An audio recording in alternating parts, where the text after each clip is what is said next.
Today's topic, I had a really great discussion with somebody called the lead attorney, and he was basically a divorce attorney, a family law practitioner who let us in on a lot of things that happen with divorce attorneys and different cases. And this is a story he told that I thought was absolutely fascinating. So I'm gonna play this for you. And if you guys like today's video, if you guys think you're gonna enjoy it, it's about to start. If you like this content, leave a like, a comment. Help us out the algorithm. You've been watching us forever. This shit's free. All you gotta do is like it. In law school, they don't really teach you about the law.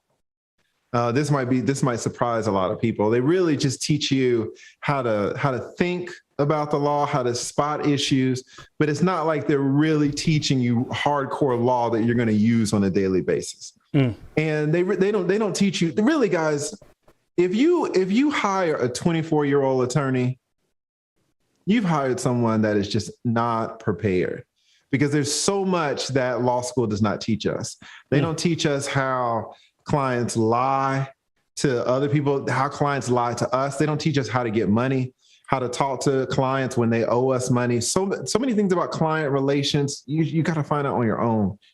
And talking about the unjustness of this system, I represented a woman where she was owed almost exactly $99,000 in child support. And she had already gotten married. She had remarried to this other dude. And the other dude had millions, right? So she was set. So she didn't need the $99,000 that she was owed. Now, the $99,000 she was owed, it didn't just happen like that. This dude had been owing her for years. And she would take him to court, get him incarcerated. And, once it was clear that he couldn't pay, he would be released. Once he's released, she would take him to court again, get him rearrested and reincarcerated. And then 3 months, 6 months, when it's clear he didn't have the money, get him released again. Well, the guy had moved to Atlanta, and here she comes. And she tells me, hey, this guy owes me $99,000. I said, listen, this is going to be an easy case. To be honest, if you owe anything over $5,000, $10,000, he'll probably be arrested. Is that okay with you? Or you? She's like, oh yeah. The way he said that was a little brother of Beta. Oh yeah, Beta. Are you fine with that, Beta? Are you fine with that? Oh yeah, that was great. I picked up on it too. How did she say that? How did she say that? Like, oh yeah. Oh, arrested. Oh, okay. Yeah. It's a mix of Beta and yuck. Yeah. See, you could see that come. You could see that coming. Yeah. You can do that. I didn't know all of the backstory. I didn't know that she had taken this dude. She had this dude arrested, incarcerated so many times. So when we get in front of the judge, now she's kind of told me what the deal is. And the judge pulls up his history and sees how many times. And I cross-examine him, but there really wasn't anything to say. It was clear that he owed the money. And so the judge was like, listen, what do you guys want? And we're like, well, we want him to be incarcerated. And the judge looks at me and then looks at the guy. And the judge says, listen, you owe her $99,000. Like, why haven't you paid? And the guy was like, well, I was in an accident. And the judge was like, well, okay, but your accident must have been a long time ago. You walked in here, you don't have a cane, you don't have a back brace, you're not in a wheelchair, you speak fine, like you can work. The guy opens his mouth and reaches his whole hand into his mouth and pulls out his jaw and slams it on the witness chair. Everybody in the courtroom was like, oh my God. Oh my God. The judge, me, the bailiff, everybody. Tell me he got released. Wait, the best part, the wife, the ex-wife, the baby mama turns to me and you know what she said? She said, he's always doing that. I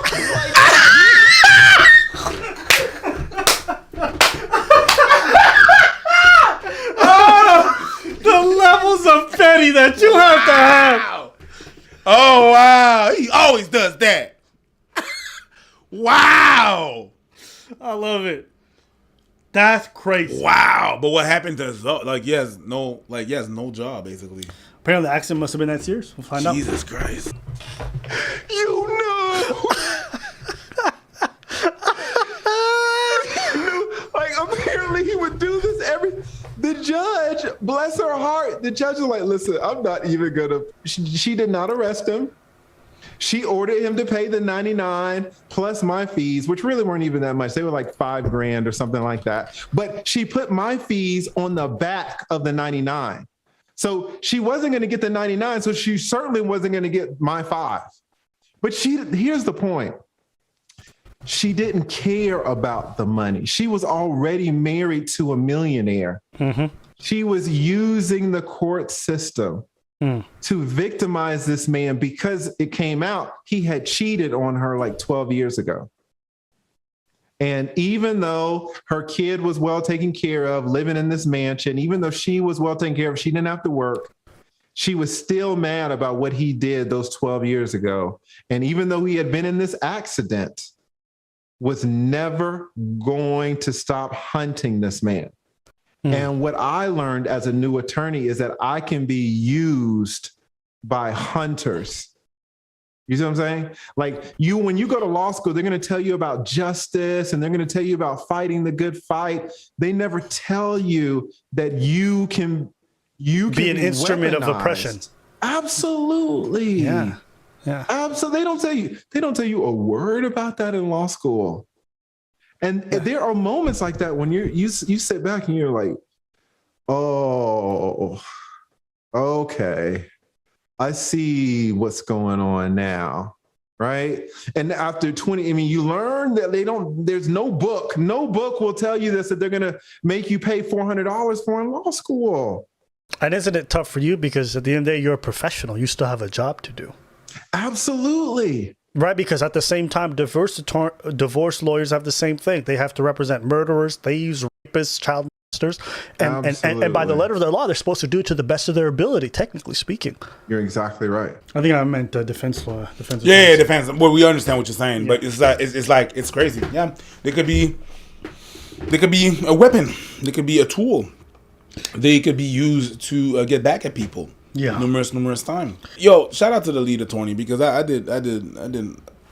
was on that show too. Super cool dude. Super cool. Yeah, super cool. Really enjoyable. Great dude. And it speaks to the vindictive nature of people. People can be super vindictive, and people will say like, "Why would this person lie? Why would this person make up stuff?" The reality is, when people are hurt, they sometimes feel justified. And they will go after you no matter what. Just last week it happened to me. What happened? This past Saturday I was in the Old Port. Right? I had a gig, we had to film some stuff, and then I dropped the people off. And then I drive. There's an intersection. There's a car coming and I'm like, that's my light. I honk, the person looks at me all surprised, T-bones my car. T-bones my car. She ends up on the sidewalk. I'm there in the middle of the street. T-bone my car. Everybody running to her. Cause fuck me, right? Get out of my car. I have the time to go around my car, watch. Some guy that went there goes to me, "Are you alright?" I'm like, "Well, yeah. Thanks for asking." Yeah. It's like, but at least you asked. But yeah, at least you asked, whatever.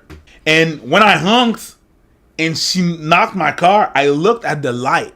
Because it's not my first accident, I looked at the light. Like, is it me? Yeah.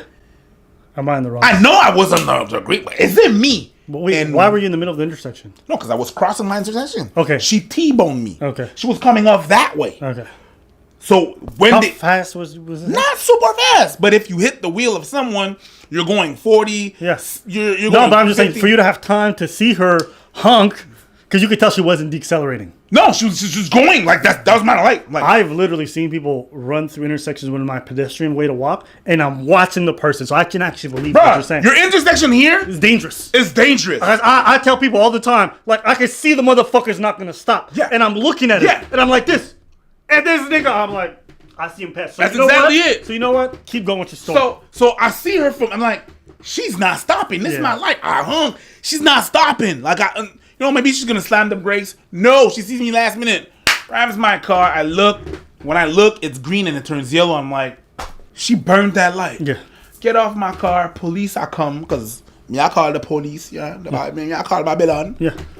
They come. They get. I didn't talk to her because don't go talk to the person. Yes. Don't Okay. go see if they're alright. There's a bunch of white knights over there. Yeah. Police is like, so what happened? I tell them what happened. She burned the light. She went straight. She had no intentions of stopping. Yeah. They go to her. I see a lady running to the cops. Like when we were like in first grade, you know, Yeah. tattletale, you know, whatever. God bless her heart. Police come back to me. She's like, okay, so we'll let your insurance determine what's gonna happen with the. I'm like, what do you mean we're gonna let the insurance determine what happened? I told you what happened. Yeah, well, she has a different version. She has a different version. She was not even paying attention. God bless to that pedestrian, because I would have paid 50-50 on that shit. You know what I mean? And, you know, so she lied. Yeah. But the pedestrian admitted. Yeah, she was on my side. She's like, no, no. She ran her light. Right. The pedestrian admitted that. Yeah. Okay, good. So if the pedestrian didn't say that, it would have been, well, we can't determine who was wrong, who was right. So it's going to be 50-50.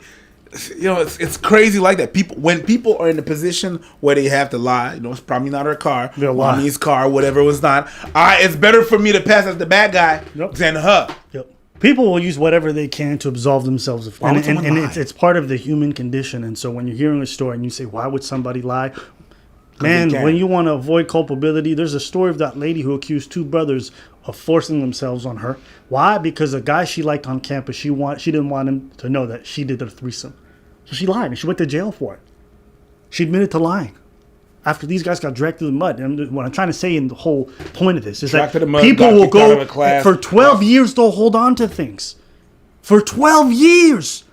They'll keep sending you to jail for no reason. The father of your kids. Send him to jail. Vindictive. And so let this be a lesson to anybody who's out there who says, I don't understand what motivation people would have to do evil, to do harm like this. You don't need a lot. And it's not necessarily always an evil person. They just may have it in their hearts just for this guy. And to everyone else, she's PTA head. She's the top parent at her teacher's schools. Okay? She helps out the community. She bakes cookies for everybody. And guess what? She fucking hates her ex-husband. Yep. And she wants that man in jail. And that's all it And she takes. donated $100,000 last year to World Vision. But she wants to. She wants that motherfucker in jail for money she don't need. That's real. That's real. So It's not all these evil people that do that. Sometimes it's people close to you that are not that evil. So I wanted to just bring that forward to you. You ever been like in a discussion with someone? Ever been in a discussion with someone and then they come to you because you did something wrong? And like, yeah, you did this and that and that. And you're like, oh shit, I didn't realize. I'm sorry. Yeah, because it really hurt my feeling. My apologies. I'm really sorry. Yeah, you should be sorry. Because it's never enough. It's never enough. You saying, I'm sorry, I apologize, I didn't mean to do that, is not even if it's sincere. It's not, yeah, you don't even feel that. It's not enough. They just want some more and more and more. Because they practice in their shower, you know, they play some DMX, they don't know who we be, you know what I mean? You know what I'm saying? And then they came here and everything was solved with wow, I'm sorry, I didn't realize I was doing that. Wow, I'm so sorry I did that, because shit. Did I really do that? Oh, snap. I'm really sorry you feel that way. Shit. What can I do to make it up? And then he's still yelling, and it's still like, nah, B. Nah, you, let's go. No. Listen, that was not my intention. Clearly not. Like, I don't have a record of doing that. It's not my intention. I don't want to do that. But it's never enough. So him going to jail once was not enough. They want to go. They want that person to stay in jail for the rest of their life because they deserve that. They decided that person did not deserve a life or a well-being. It's like that. Yeah. That's the world we live in. So anyways, we wanted to let you guys in on some of this stuff. If you enjoyed this conversation I had with Lead and some of his content, go check him out. Go check him out on YouTube. He runs live streams every day where he gives you guys really great information about the legal system. Yep. Really entertaining to watch. Very charismatic. So shout out to the Lead attorney. And yeah, that's it. If you guys enjoyed today's video, leave a like and comment.